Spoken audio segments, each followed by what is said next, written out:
fort d'un cessez-le-feu au Moyen-Orient que Donald Trump sera aujourd'hui à La Haye, aux Pays-Bas, pour le sommet de l'OTAN. Oui, il doit durer jusqu'à demain, avec également au menu la guerre en Ukraine, où des frappes russes ont fait 3 morts hier soir.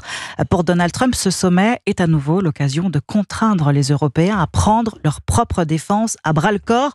Le président américain a d'ailleurs prévenu William Molinier. Les États-Unis ne resteront impliqués dans l'alliance que si les budgets de défense des pays membres augmentent.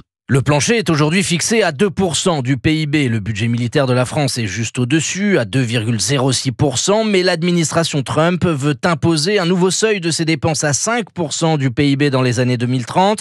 Alors pour atteindre cet objectif symbolique, les États pourront présenter un budget à tiroir. Le premier concerne les dépenses militaires à 3,5%, un autre est fixé à 1,5% et s'appliquerait aux dépenses de sécurité comme les réseaux cyber ou les infrastructures, sauf que cet accord voulu par les Américains est loin de faire l'unanimité. Si certains pays européens tutoient ce seuil, comme la Pologne ou les pays baltes, d'autres sont beaucoup plus réticents. Les Belges et les Espagnols considèrent l'effort à faire comme insoutenable.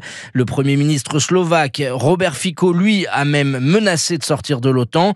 Si cette cible des 5% était retenue, il faudrait pour la France trouver jusqu'à 8 milliards d'euros supplémentaires par rapport à ce qui était déjà prévu dans la loi de programmation militaire, alors même que l'exécutif cherche 40 milliards d'économies pour l'année prochaine. William Molinier, spécialiste défense d'Europe 1.